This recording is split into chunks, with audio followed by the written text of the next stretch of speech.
What is going on, guys? Barber CVO in the building, baby.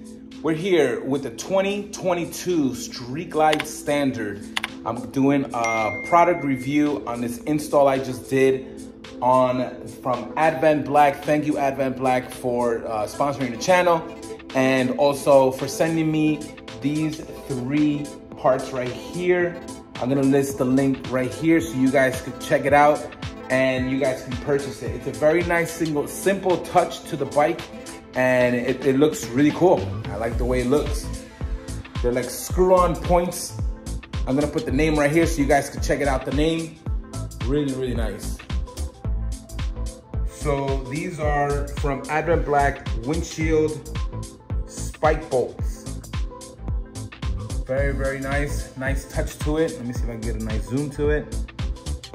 Very cool. Gives it a nice, like I said, a very nice looking touch to the bike. From the side view, let me show you guys real quick. This is actually, like I said, a very, very simple install, so you guys shouldn't have no problem installing these. So it goes from a 2015 and up till current, all right? Check out their website so you guys can buy it right in their website. All right, guys? Short video, I said, guys, like I said, just stop by their website and check this out, buy it, and good to go. I'll see you guys in Daytona, October 15. Make sure you stop by. I'll be in Destination Daytona. All right, guys? Peace out.